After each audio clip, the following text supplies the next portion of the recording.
Got my double Rams here. Hey, I'm Brent Leary. I'm Paul Greenberg, occasionally. And I'm Ginger Conlon. We're so glad that Ginger remembered who she was so that we could say we are the CRM Playaz, and welcome officially to the CRM Playaz Residency, or what do we call it? Playaz and Residence kind of thing. We can't other than like play in place, which is not right. We're not playing in place or running in place, but it is the CRM Playaz Residency Playa and Residency. Ginger Conlon. So we've already known you for ever, because you're one of the what did you end up calling a horse person or horse whisperer? We're all like horse person. I think to Ginger's point, really sounded like you have a face with a big nose sticking out. Right? You have a horse face is kind of what horse person sounds like, which we don't all want to be associated with horse faces. So horsemen, we'll just have to call horsemen again. Yeah. All right. What can we do? Horsemen. It's all right. We're good. We're good with that. And we're good with you being our second player in residence this term. Are we calling these like semesters or quarter? I don't know what we call this thing. No, this is actually, she's our third. She's our third, but as of right now, she's only the second in this particular class because Jamie has already left. Oh, you're considering him a different class. I just thought he graduated early because of honors classes or something. I see. But then what does that say about El Nicole, who is welcoming Ginger alongside of herself to the Player in Residence program? There it is. That's nice. Well, we're all a team. There is Marshall. That's all right. So you are excused, Marshall, from that's right, from watching the show. Glasses to you, Marshall. It's water. Horse popal? Is that supposed to mean horse people? I don't know. Popal. I don't know. Popal? I'm sure people. We might have to. Unless she's literally, given what we just said about all that, she might actually mean popal. I don't know, but I think we're gonna have to give her a demerit or something for misspelling or something like that. Hey, there's Sven. Wow. See, Sven is honored that you're a player in residence. Not bad. Is that what that means? Good. Have the honor. All right. That's the good thing is it's such a short phrase with so much interpretation room that we can say anything we want to. Right. So it works out fine. People, all right. So we did get clarification from El Nicole. It is people, not popal. Well, see, okay, El Nicole or AKL Sid. That means there's a good chance that we're going to be associated. Four of us will be associated with horse-faced people. And on that note, welcome to the show, everybody. We got. I don't know how to break into that other than just breaking into that, but all right. So yeah, we actually got a lot of stuff to go through today. All of us at the trough apparently are going to be talking about several different things.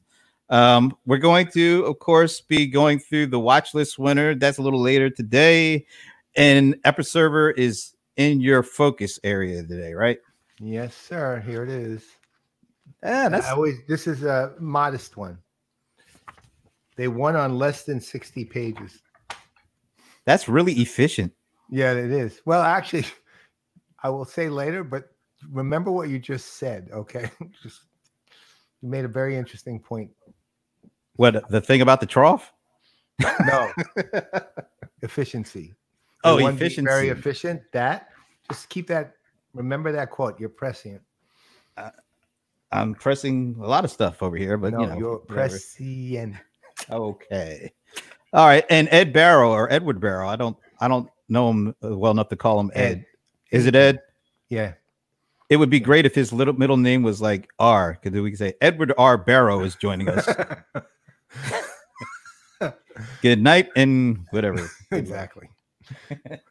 No, he'll be representing Episerver. We're looking forward for him joining us a little later in the show. And of course, there's just a lot of stuff to talk about. Well, we have a very special analyst guest coming on too. We got a special guest in a few minutes. we like to surprise you. We're not going to tell you who it is. This one, I think everyone who's watching this or will watch this when 2-minute clips pop up will know this gentleman. When 2-minute clips pop up, what? When you do your 2-minute clips. I'm going to do after the show. Okay. I'm like, wait a minute. I'm not hyperdeck. Am I missing something here? No. I don't have anything to drop up. Actually, I do have. It's not even a 2-minute clip, but I do have something to pop up. I actually got two things to pop up. Maybe we'll pop one up before our guest comes on, and then we'll pop up another one after our guest comes on, and then we'll just get the whatever we do here talking. See all the valuable content you're getting, Ginger, from just sitting there and absorbing. Yes. Horsemen, the apocalypse, Popol, people. Popol versus people. One-eyed, one-horn, flying Popol people eater. The Popol people eater. Wow, the Popol people eater. That's a good one. All right. So I do have a question for you guys. I saw this this annual ranking of top most valuable global brands came out recently.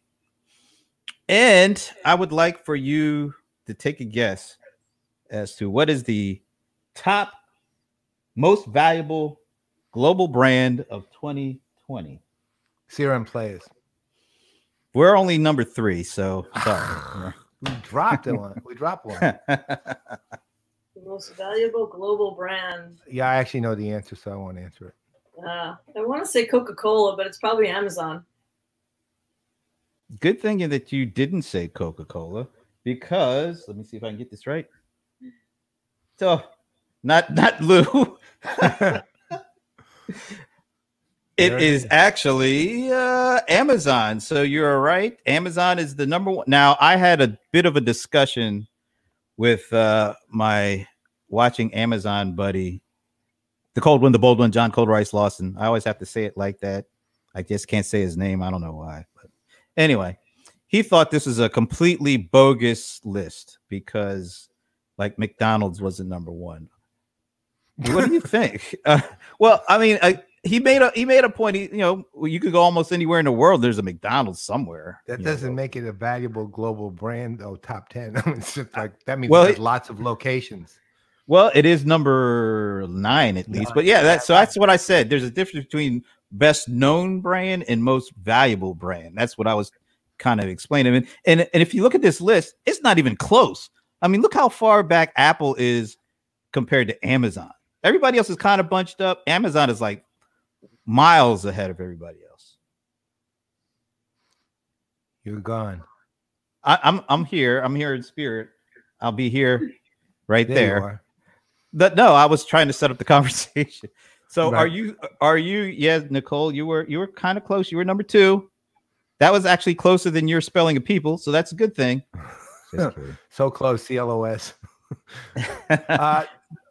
Are you surprised that? Okay, that's what I was kind of curious about. Not one iota, really. I mean, let's even assume pre-COVID that people might have been surprised. Amazon is let's say Amazon is so actively dominating the entire supply chain now in this particular time frame that it's not a shock that their revenues are skyrocketing. The value of the brand is going off the charts because they become a dependency at this point. I mean, with an enormous number of people. And the interesting thing about them is when COVID, when coronavirus hit initially, their actual supply chain and logistics and delivery were stretched to the nth and didn't break but cracked, and they fixed it in midstream, which is not easy to do. They didn't say, oh, let's stop, take a step back, slow up and fix this. They didn't lose a minute of speed, and then they fixed it. And look, they have their own issues, and I'm sure every naysayer of Amazon will come up and bring them up. And a lot of them are legitimate issues. But this part, the way they've handled the supply chain itself, they've actually made it effective again even in the midst of this, and continue to just be where people go first to get whatever it is they need, and then some. Now that it's almost steroidal in the amount of acceleration there's been since that. So that number and their number one ranking doesn't shock me in the slightest. It's like the movie Demolition Man, where every restaurant became Taco Bell. Pretty soon, like every retailer is going to be just Amazon, and then UPS and FedEx are going to get sucked into Amazon, and then we're just going to have, you know, on the other side, okay, AWS is still growing, but Microsoft is trying to take a chunk. So maybe there'll be one segment where it won't be everything is Amazon. Right.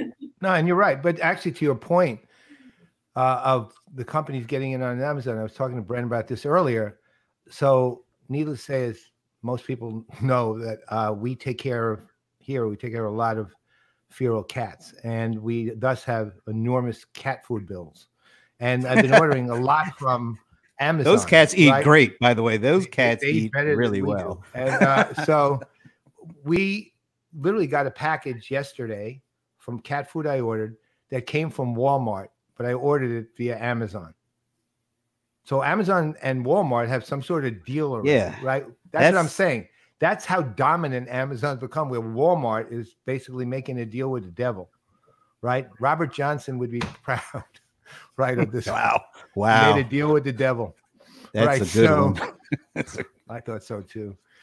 So I think about this. I mean, Walmart, literally, it was Walmart package that came via Amazon for that cat food.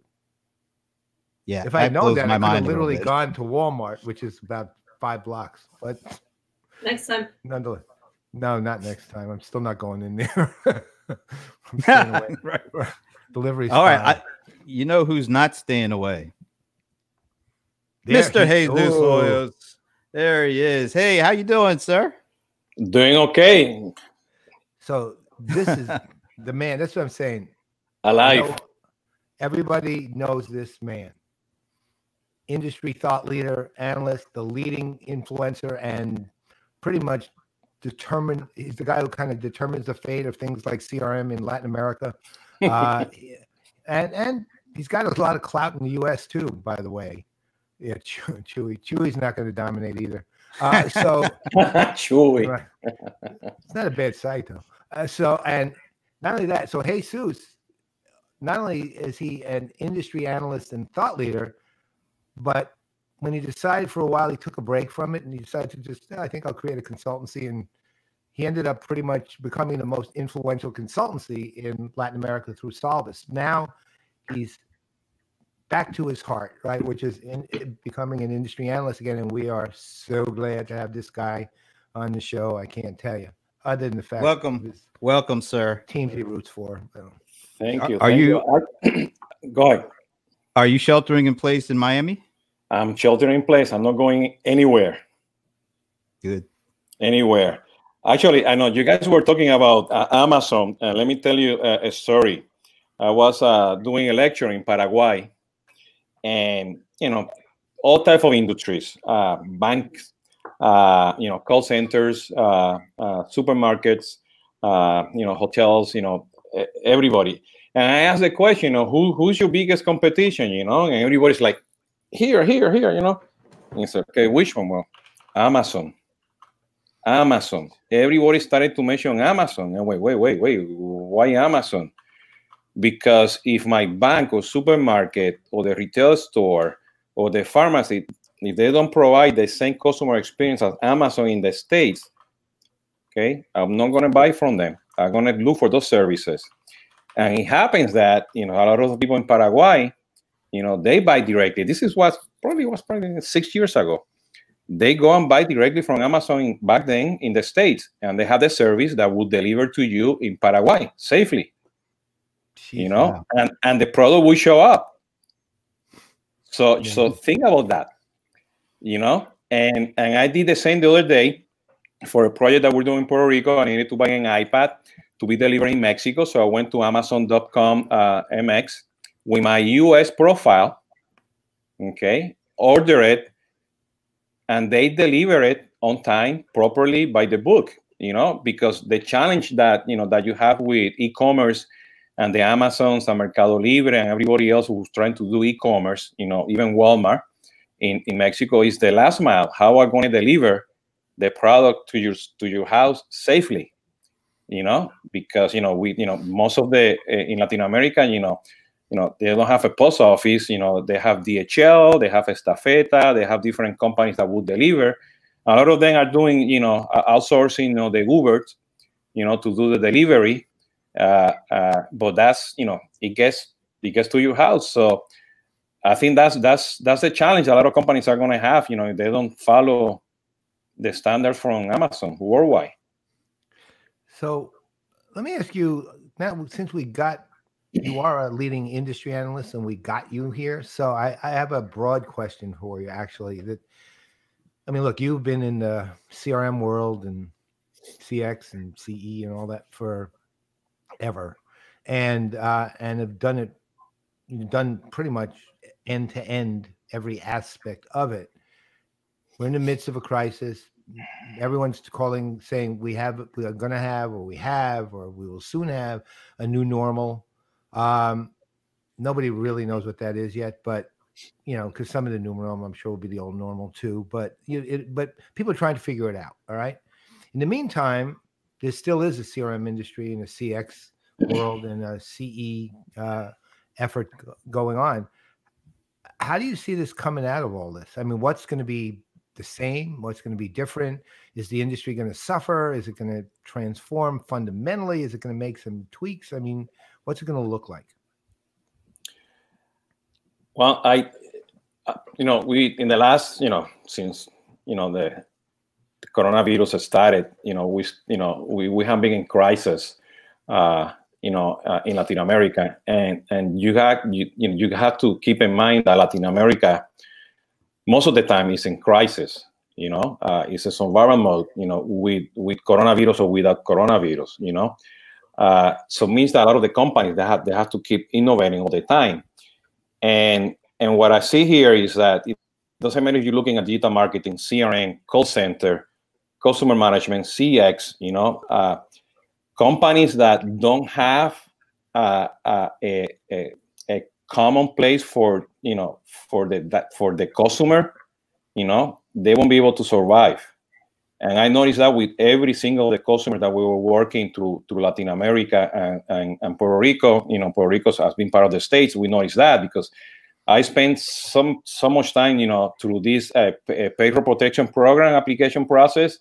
Insane. And let me give you that perspective. You might say that you might have a call center, but you might not have the customer 360, or you might not have all the data of the customer in that CRM that is doing customer service. Okay, and when you look, for example, at the Gartner reports that talk about customer engagement, it's only customer engagement within the customer service area. It's not within the whole customer life cycle. So what companies are realizing right now, and I think some of the vendors are realizing too, but they need to catch up, is that you have two things. You have the cycle of life of the customer. I become a student. I have money to spend. I get married. I follow. I get divorced. I go to do my vacations. I create my network of people. I go through that process, and that needs to be humanized. And I think Paul, you talk about that a lot. That humanization needs to be there, which is different through what is called the relationships management, the life cycle of the customer, which is you need to attract the customer, you need to maintain that relationship, you need to do upselling, cross-selling, you need to create loyalty. And if you're doing all those four things really good, then probably you don't have to retain your customer. You don't have to be concerned about churn. So when you look into this, I'm not saying here you have to do marketing, sales, and customer service. You have to attract that customer. When when you attract the customer, you do marketing, you do customer service, you do sales, you do onboarding, and it's forcing a lot of the companies, focus and truly have one definition of what a customer is, and have one true definition of what the customer journey is. It's not the funnel in marketing, it's not the funnel in sales, it's not the pipeline. and it doesn't matter if you're doing e-commerce. So that is forcing a lot of the companies to think twice. How are we going to manage this? Which means that you need to have good data. You need to great customer experience. It's not just. So you need to. Yeah, you truly need to clean your data. I'm talking about the basic stuff, which is, I'm still amazed a lot of the CRM companies don't provide this. A catalog for first and last names, address, the email, the phone number. And think about this, okay? Think about this. Marketing automation is based on using only one email. We don't have one email today. And the whole data model for marketing automation, when you bring that into CRM, they don't go together. And when you move from CRM to onboarding, the same thing. We're everywhere, So, we have multiple phone numbers, we have more than one address. So that right now, because we need to, be closer because of the coronavirus to the customer, it needs to be really defined. And, and we thought probably, privacy and GDPR and preference centers are going to bring that, or whatever is called the customer cloud, the customer 360. But still, it's not really well defined within the technology and the processes. And I have seen companies, in the last, 30, 60 days, be very, very specific of having clean data and be able to reach out Jesus Hoyos, in that particular channel that they know they're going to, get, the loan for the payroll protection program, or they're going to go to a school in Costa Rica, or they're going to, go to a restaurant in Mexico City, to be able to humanize the relationship. If you have the good data, you can humanize that. And that's, I think, is going to be the challenge, forget after, right now, and to be able to make that transition into know your customer better. All right, so I got a question for both of you, Ginger and Jesus here. So who are companies, and there's two ends to this one. Who are companies, meaning practitioner companies, who are doing that very well, meaning actually humanizing and doing the baseline stuff? And who are vendors who are aligned well from a product standpoint with that, who are actually understanding that's what has to be, that's what we have to enable? Because basically, I don't know that there are lots of companies who are real effective at all of it. I can name one or two, I guess. But so each of you, what do you think? Give me a company or two that you think are on the practitioner side doing it well, and on the vendor side who are aligned well with the necessity to do it and are building the tools to enable. I'll jump in with the practitioner side and a couple other additions to what Jesus was saying. So I just wrote about a Forrester report, and so in terms of customer experience, it was their customer experience, their annual CX performance report, basically. And so ran not in a particular order, but in their categories, top brands include, in the US, include Edward Jones, Hampton by Hilton, Lexus and luxury auto, Subaru and mass market auto, Trader Joe's, Zappos, USAA in multiple categories. It's always a standout in terms of customer experience. Southwest Airlines, in the government, National Park Service. But what's interesting, and to Jesus's point earlier, is that customer experience, the past few years, you've had to run faster to get the same, for customers to feel the same about your level of customer experience, right? So you've had to figure out how to perform better just to get the same score. And this year, for the first time, there were companies that finally saw an increase, like about 30% of the companies. And what Forrester is predicting is those companies, those leaders, if they can hang on to the customer loyalty that they have through COVID, because the timing of their report, there wasn't a lot of change based on what was happening with COVID in their consumers' interactions with companies. So it was like negligible. So really what they're predicting is if you can do the things that will keep customers loyal, you're going to come out on the other side of the crisis in a much better position than your competitors. And just one other thing that I thought was interesting that Jesus made a point about with the data. So Gartner just came out with their CMO study, and 27% of CMOs say that analytics for personalization is no longer a top 3 priority for them. And it makes me wonder which CMOs, it's 400 and change CMOs they interviewed in the US and Europe. And it makes me think, like, who did they ask? Hopefully the 27% will be fired soonest. Right. That's all. That's insane. Yeah. So well, yeah, I would like probably answer it in 2 ways. You know, one that is not doing it properly is, you know, American Airlines. Yeah. I mean, they have a monopoly here in Miami. That's why I live in Miami, because, you know, I can hop in a plane and travel anywhere with American. And, you know, they used to, for a couple of years, have these ads that saying, we know why you fly, you know. And this is, you know, they have the guy, you know, returning home, walking through the airport with a tie, happy, you know, with the, you know, he goes through security, saying hi to everybody, boarding pass, you know, and voila, he gets upgraded, okay, which that never happens in America when you fly international, okay. He sits down, you know, and comes the stewardess, you know, I say, here's the pillow, here's the blanket, and he's dreaming, you know, that he's going to the website and he's getting all those miles, you know, and comes the daughter, and suddenly he's somewhere in a hotel with the family, you know, enjoying life. That's a lie. I mean, that's not humanizing the experience. That's not being, you know, trying to be relate to the person, you know, nowadays. And you know, I've been, you know, I forgot how many miles. I'm not in the 10,000, in the whatever 10 million miles, but I have, you know, 3 or 5 million of those, you know, and they don't know why I fly.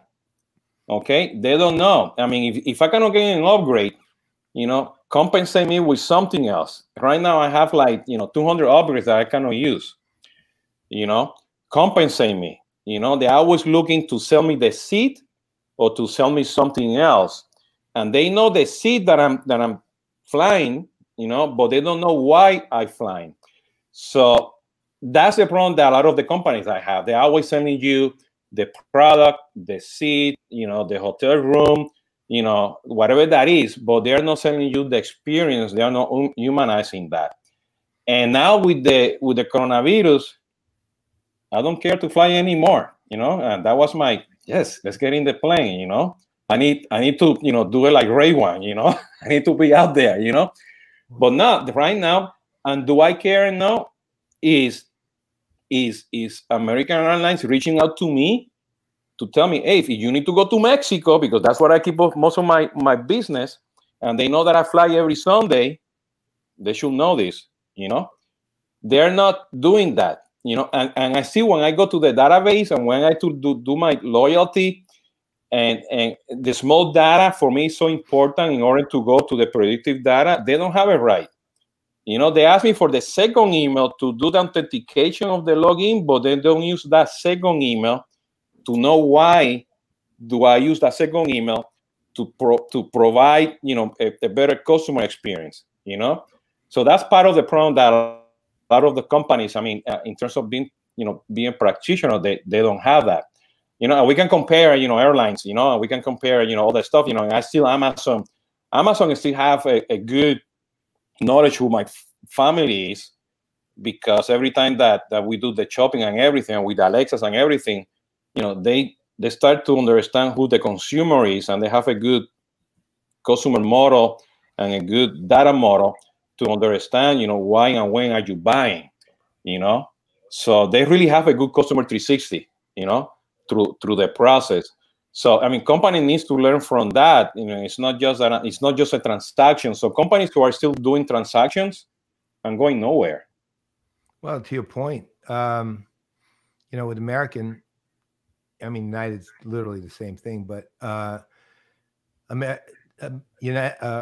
and United are both showing this enormous tone deafness right now to the world. I mean, they're basically the two airlines that announced that they're going for full passenger, to fill the seats completely, which is literally lunatic. There's basically, I mean, let's take it at this. You want to be even crass about it and say, well, look at the message, which is just crass, not even human, right? But look at the message, right? The message is, hi, we care more about money than we do about the lives of the people flying, right? And they'll say, well, the air's clean. Yeah, but the people aren't necessarily. They could be asymptomatic carriers. So, I mean, and you're literally saying we're going to fill the seats. They both, United did the same thing. The two airlines. I'm a Global Services United flyer, and I'm not flying on United until that's rescinded. If I ever fly again, I'm not flying this year at all. But next year, I won't fly on United either. I'll give up United if that's the way they're going to operate. It's the same. But that's I'm saying it's the lack of knowledge of your own customer that leads to that kind of crass, absolutely tone deaf, completely lunatic policy. Well, we just went through the payroll protection program with a major bank in Puerto Rico, and we have the challenge, because we have to follow local laws from Puerto Rico and the local laws from the Small Business Administration, and a lot of the banks, because I applied here with another bank, and it was a very transactional process. But in here, we connected the application with the no-code application to be able to bring that everything. And we designed the data model to understand who was a CPA, who's signing the application form, who's going through the process. We captured the first, second email, the first and second, phone, the owners and everything. Because on the moment to understand how we're going to give you money, the business advisor with the CRM system can pick up the phone and make the experience human. Okay? And that was the whole process. Let me understand who you are. And they were able to do it because they already have a CRM with everything that they needed about that person. They have the traditional, relationship of what is a client with the contacts and all that relationship to be able to humanize. And they were very transparent. They were publishing all the results and everything, and they were in social media helping companies go through the process. And that's the key part of this. So you have to. I think that's the lesson that with coronavirus is that if you have the data of the customer and you can empower your employees with that data, and you can humanize that process and be able for them to go to the approval process, and they can make decisions because they have access to that data. And that data is not because you need to, close a loan. It's because you want to help the customer close the loan. That's I think is going to be the key change. So companies that are doing, not CRM but customer engagement, and they're able to provide data quality controls within the CRM system. So then we can expand that into customer engagement and predictives and all that stuff. Those are the companies, vendors or practitioners who are, who are going to do well. All right. This has been a great conversation, but I'd like to introduce someone into the conversation, or at least to say a quick hello before Paul Greenberg launches into his scathing critique of I'm just kidding. It's not really scathing. Hey, Ed Barrow, thanks for joining us, man. Hi there. Thanks very much for having me. So you seem to know half the industry already, so we don't have to introduce you to anybody. Right? So Ed, I guess we'll go through the more formal introduction in a minute. But yeah, we just wanted to say a quick hello, and I just had one question. What is your middle initial? Unfortunately, it's not Roger or something like that. So it's David. Oh. Well. Damn. We'll still call you Edward R. Barrow just for this show only. All right, so we're going to turn it over to Mr. Greenberg, who is going to go through why Episerver made it on the watch list winners list. Okay, so so if you look at, this year we had 13 watch list winners, and most of the companies you know, it's an impact award. So most of the companies you would expect are pretty large, you know, the Oracles and the SAPs and Microsoft, Salesforce, etc. Episerver is not their scale, but Episerver's had a really fascinating impact, and there are reasons why. And again, it's more the sustainability of impact that kind of gets you there. Episerver has a fascinating approach that got them the impact that they needed, but also more importantly, they built out this kind of institutional presence and framework that allows them to sustain that impact. So first, let's look at it from the standpoint of the product mix. Now, if they have a unique product mix, which actually when I first heard it, which was several years ago, long before this iteration of Episerver, it was odd. It struck me as odd. It was a world-class kind of content management system and e-commerce that was focused particularly on the mid-market. And at the time, I was saying, well, that seems to be an odd thing. One is one and the other's different. And why are they doing that? But, you know, as engagement became more and more or increasingly part of how people began to think about how to impact customers, how customers began to think about how they wanted to interact with companies, it made a lot more sense. And not only did it make a lot more sense, they've managed to do the kind of job where it integrated that content with e-commerce. Because look, the thing about e-commerce, which has been unique actually, though I will remind you once again, it is not the fourth pillar of CRM. The thing about e-commerce that's unique is that it's not really truly just transaction, right? Which is, you know, most people when they think commerce, they think buy stuff, sell stuff, right? But it's more than transaction. It is really truly interaction, of which transaction is a part. So the content that's presented, and a perfect example of let's say an e-commerce site, and I'm not going to use Amazon here. It's one Brent and I were talking about earlier, which is B&H Audio Video out of New York. I don't know how much you know the company, but it's a city block of store. But the thing they do with e-commerce, which is fascinating, is not only do you buy online, not only are they quick to deliver, but you can go in there and you can find the content you need to learn how to do something, of course, using ultimately the products that they sell related to photo, video, audio, and so on. There's thought leadership involved in that because they provide content that's valuable to the customers who are transacting or potentially so on the site.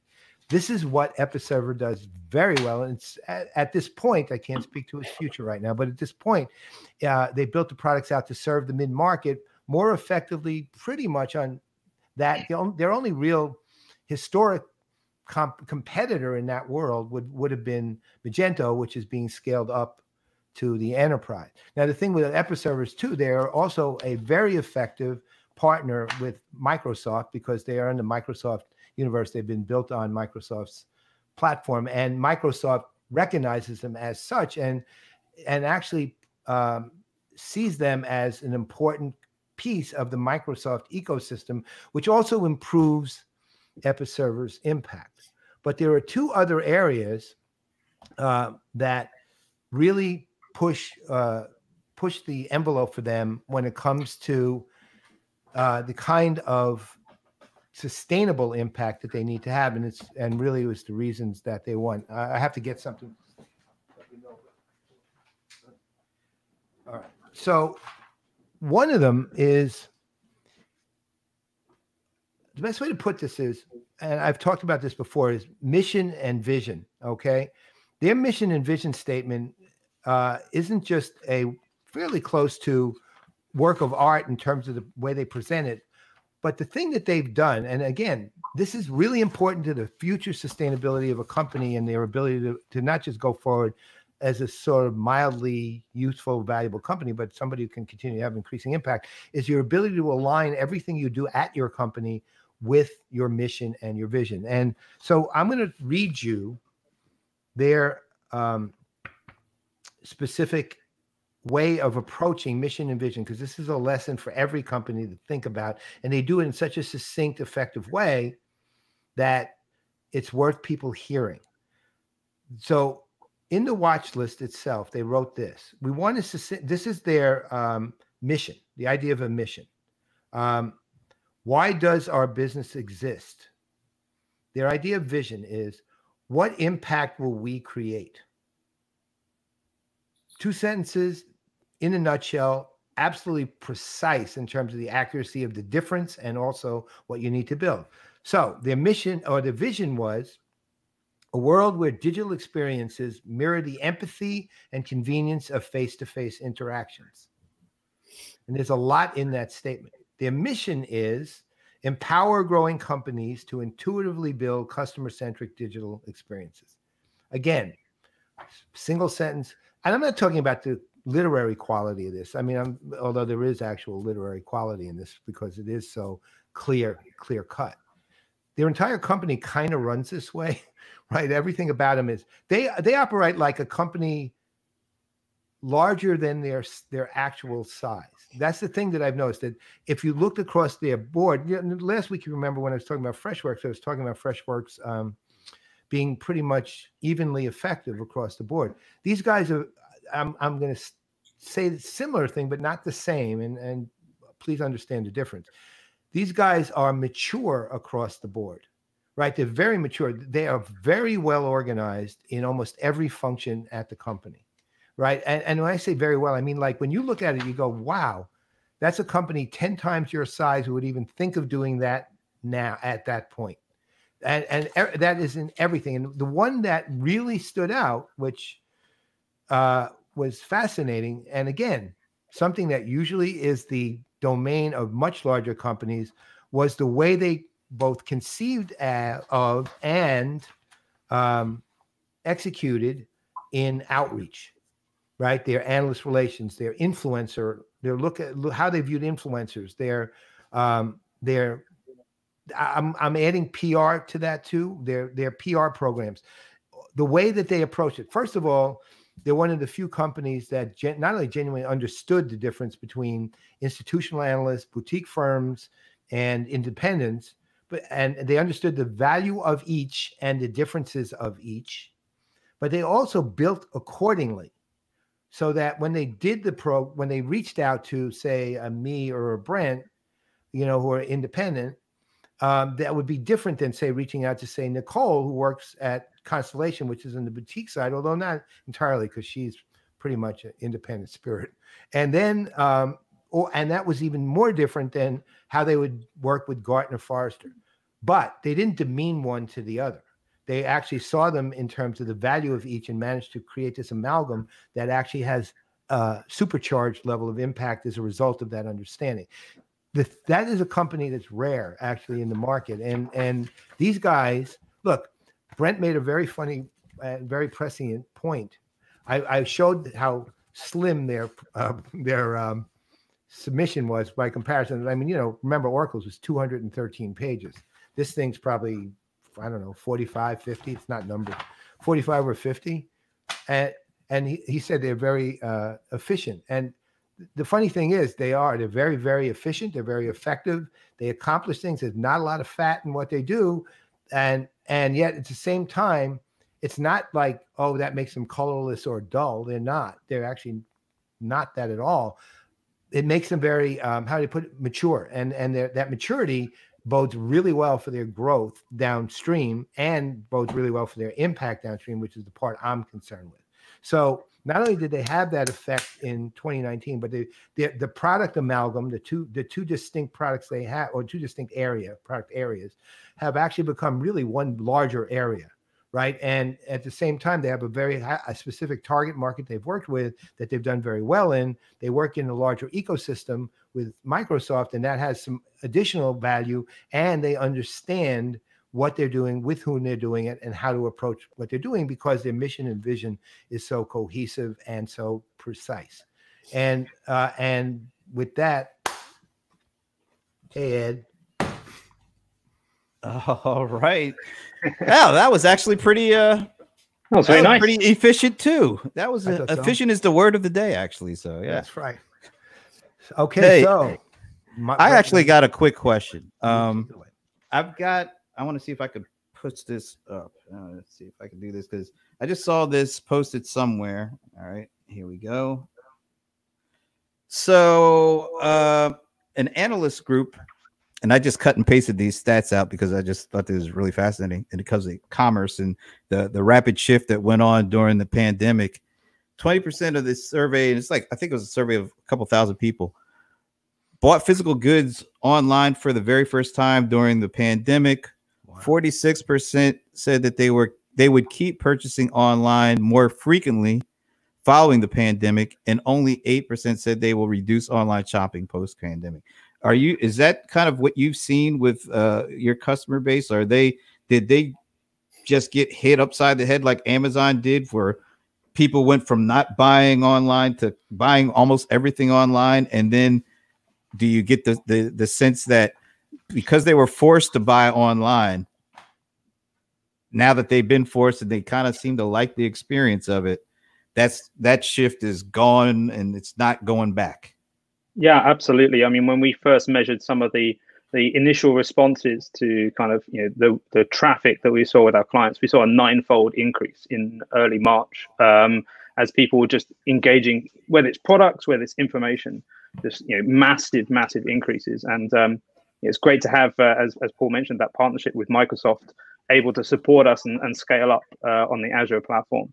And I think that, you know, going forwards, one of the biggest challenges for a lot of organizations is that, you know, buying behavior has changed so enormously that, you know, the data that you've been gathering over the last few years is, you know, redundant now. It's a completely new world, and, you know, better understanding of the customer, as you guys have all been talking about so far today, has got to be built again, fresh, with a fresh understanding of buying behavior, because yeah, I think we've all understood now how convenient this world might be. And I think, you know, that's not going to change. It's not going to go back entirely.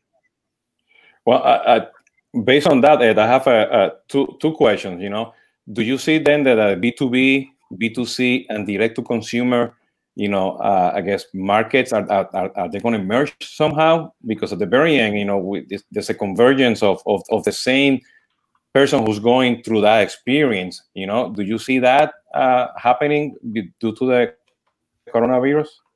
Yeah, enormously. I think we're seeing organizations completely reimagine their relationship with their customers. You know, we're seeing a lot of manufacturers going direct. You know, a lot of changes in the way that they manage their customer relationship. And you know, Paul brought up that Episerver has a long history in both content and commerce, and we're seeing big shifts in the balance between those. We're seeing a lot of B2C organizations that were traditionally very transaction focused starting to think about investing a lot more in their content and building a relationship, an ongoing relationship through content. And the same thing with B2B, where content has been a lot stronger. They're really starting to think about that more direct relationship, digital selling, digital transactions. So we're seeing big shifts in customer strategies and how they manage their customer relationships. And saying that comes my second question, you know, essentials. I mean, people are just, you know, buying more essentials, you know, even in my house, you know, because we're doing everything remotely, we don't know when it's going to end, you know. We have a second car that is in the garage. Are we going to renew the lease? Should we not buy a new car and go, you know, Uber, you know, or should we go to Carvana and buy a car, you know, because now, you know, the relationship changes, you know, of what we try to do and day by day, you know, in our houses, you know. So is that also a trend? You know, people are going to stick to the essentials and they're going to be more frugal? Yeah, I think obviously we've seen that behavior and we've seen those trends over the last few months. I think we're going to see stuff change. A lot of people are talking about a new normal. I think the fact is there's not going to be a singular new normal. I think the impact that this is having on the market is asymmetric, very much dependent on the industry and the relationships they had built with the customers. And so, you know, I think that what we've been really focused on is listening to our customers, understanding their challenges and how their businesses are changing, and then tailoring our response to helping them very specific to their particular needs, their particular market. Because I think, you know, you're absolutely right that everyone's focused on essentials now. I'm sure that will change over time. We're going to see, we saw a huge spike in home goods when people were finally allowed out of their houses. They all decided it was a good time to do some painting, some decorating. I'm wondering whether fashion will return in a way later this summer as people are out and about and maybe meeting friends on a socially distanced basis. So I think this is all changing, and will continue to evolve on a very industry by industry level. So, Ed, how did you end up at Episerver? It's a good question. And yeah, thanks for inviting me to this, and it's great to be part of the family. I first of all wanted to apologize.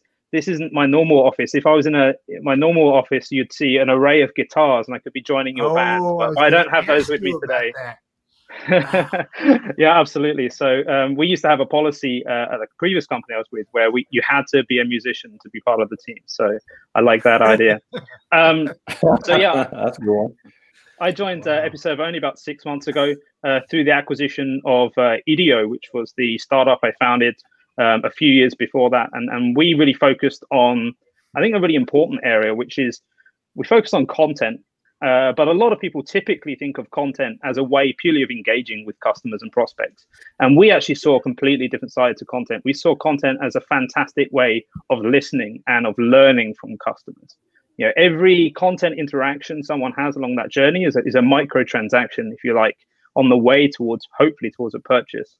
And so IDEO really focused on enabling organizations to better understand customers at the individual level through the content they were consuming. We developed some pretty advanced machine learning and natural language processing capabilities to do that, and then enable organizations to automate the process of acting on that data to personalize the buying journey. And yeah, Episerver acquired IDEO in November. They also acquired a company called Insight, which is a fantastic B2B commerce platform, and we've been really investing in both of those technologies over the last 6 months. So there's a lot of exciting stuff coming with Episerver, just since we were fortunate enough to be included on the CRM Watchlist.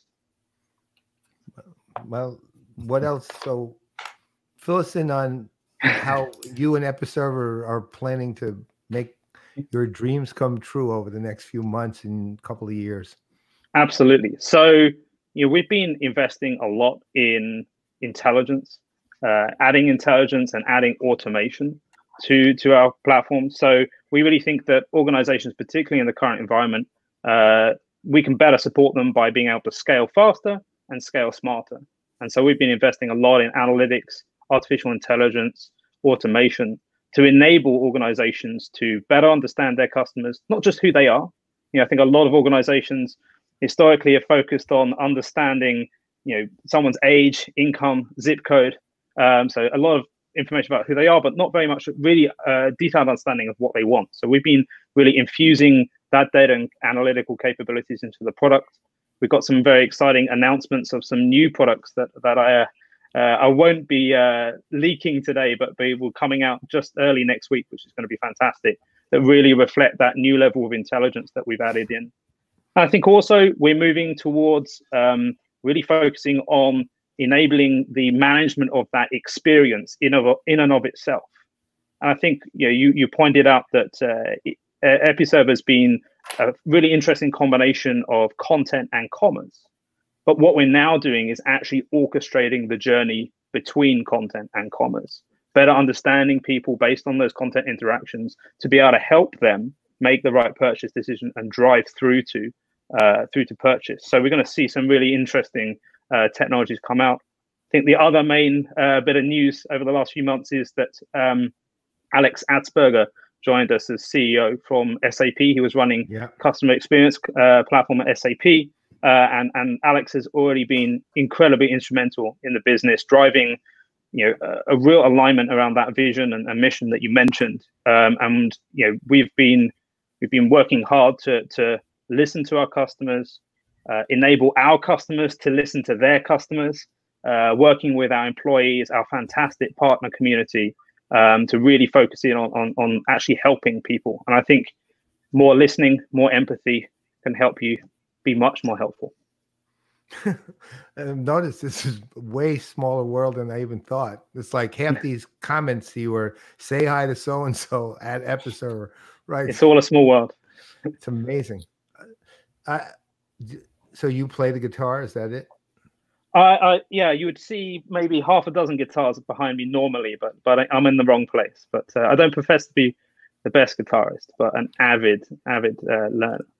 Brent, hey, Ginger and Brent, do you think we should add him to the challenge? Absolutely. Brent? Why not? All right. Brent, you want to take this one? Issue the challenge? What? Oh, issue the challenge. The Battle of the Battle of BOB. Well, how many are already in it? Let's see. What do we got here? All right. So we've got, I think we have Zoho, Freshworks, Oracle, Pega. Oh, Tom Libretto. I bought him a guitar a few years ago. So I know he's a good guitarist. And I think we also kind of drafted Sugar because of Martin. Right. Sugar's just in, whether they like it or not. So here's the deal, Ed. We happen to have this sequence where when Jamie Anderson, right before he left for Exactly, episode before, Exactly too. Then. Oh, that's right. Exactly was the other one. Jamie pulled out a guitar and played. Now, Jamie is literally a former actual rock star in Scotland, right? So he actually had a song that went up the charts there. So Jamie pulled out a guitar. Then we were doing a lead up to Pega World with Don Sherman, CTO of Pega, and he pulled out his guitar and sang a Rolling Stones song. And then, I mean, with a little bit of goading, I would say. And then Des Cahill, who's chief evangelist at Oracle CX, was being interviewed, and there's probably a little more than a little bit of goading. Pulled out his guitar. Very impressive.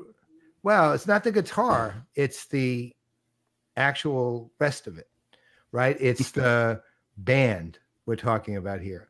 So there's going to be, and all of these companies, everyone we just named is in the battle of the bands. They've already agreed, and we're figuring out the details. This is going to happen, and it's going to be. Brent and I are starting to work out the details, and we'll work it out with our players in residence too, on how this is going to work pretty soon.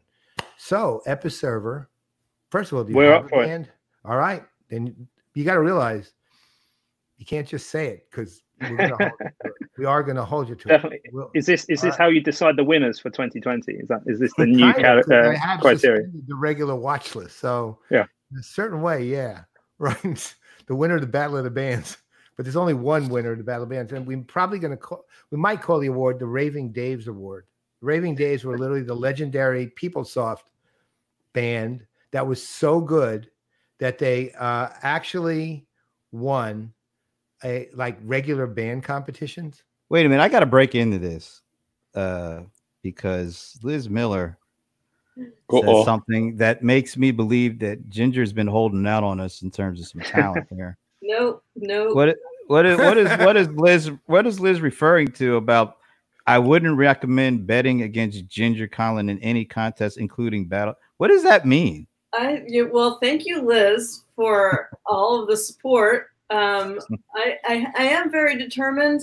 I did play guitar when I was like 10, but I wouldn't recommend anything musical for me right now, especially if you don't want to lose your audience. Not only that, you're let's put Jamie's was more of a fluke, right?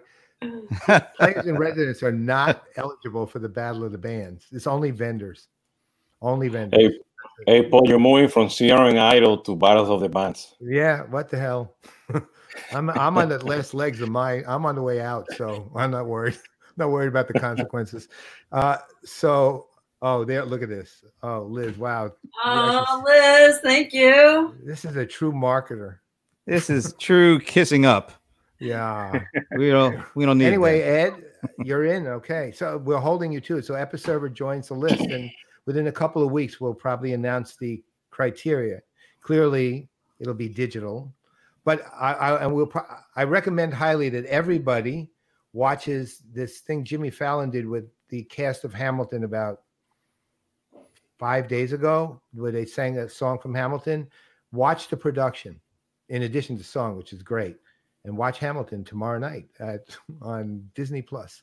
But Are they like a sponsor of the show now or something? Did I happen to love that play, that musical, right? So, but watch the production of it. Okay, that's what I was Playaz stock. Got it. That's it. Maybe we'll even turn it into that. We'll have an all-day jam. Hey, that wouldn't be a bad idea, actually. All right, we'll Hey, Ray, trademark that, Ray. I don't want to go too far on. So, Ed, okay, I think one final question before we have to close. So, okay, so Episerver got a pretty clear, let's say, vision, mission, and program and roadmap for your near future. Okay, if this is just be as speculative as you want here, if you could do something with Episerver. And look at Episerver, let's say 5 years out, with all the uncertainty going on, taking it in. Playaz loser. That's too close to Playaz loser. I'm sorry. Yeah, exactly. Can't go with that one. If you could see 5 years out, what would you? Where do you want Episerver to be in this universe that we're now, the vendor universe we're now in? Yeah, well, I think we are going to be the platform that really focuses, as we said in our mission, on building empathy into that digital experience, that digital relationship. So we're going to be investing more and more in better understanding of the customer that leads to a better relationship, that leads to a better understanding of the customer. So we want to live and breathe that within our vision, our mission, our technology, our relationship with our customers. So we want to be known for that, and we want to be known for knowing our customers. I think you can get there. I mean, certainly got the potential. That's for sure. Well, that hour went pretty fast, extremely fast. And we actually apparently just committed to doing a Live Aid Woodstock kind of event. It went from a couple of guys playing a guitar to like, I don't know. Well, we can't do Woodstock because nobody's going to go to like one place and have thousands of people there. So, yeah. So we'll be, is it virtual stock? I don't know what to call that. Whatever. Don't worry. By next couple of weeks, we'll come up with everything. We'll have it ready. We're going to come up with everything in the next couple of weeks. Yes. Hey, Paul and Ginger, I can prepare because Yankees and Mets fans, so I can prepare with my Santurce baseball, Puerto Rican baseball team. Nice. That's really nice. No argument with that one. But you know what? Before we go, though, we do have to say a belated. It's towards Ginger. It's a belated Happy Bobby Bo Day because that was just yesterday. Yeah. And I believe Bobby picked up another check for 1.3 million or something like that. Yeah. Another day of bad deals. You'll be saying that once a year for the next, let's see, what 20 years? 2020, not 15 more years. Wow. 15 more. Man, whoever his agent was, I want that guy. Yeah, exactly. Me too. Man. Oh, well. All right. So, first of all, thanks to Ed for joining us. And thanks to Jesus. I can't believe this is like the first official time he was on with us. Yeah. Although we did it on location at Seat. Yeah, but a good thing that I come with no disclaimers, like Yes, the Bonkowski disclaimer. How about some sponsorships for the competitors? For the competitors or from them? There you go, Ray. So we're gonna have a virtual setup in the man cave. Is that what this is like? This is spinning out of control already. It's like it's amazing. I'm okay with that. All right. Yes, all right. There it is. All right. So for Ed and for Jesus, I'm Brent Leary. I'm Paul Greenberg. I'm Ginger Conlon. We are all CRM players, and we will see you tomorrow for Excuse the Intrusion.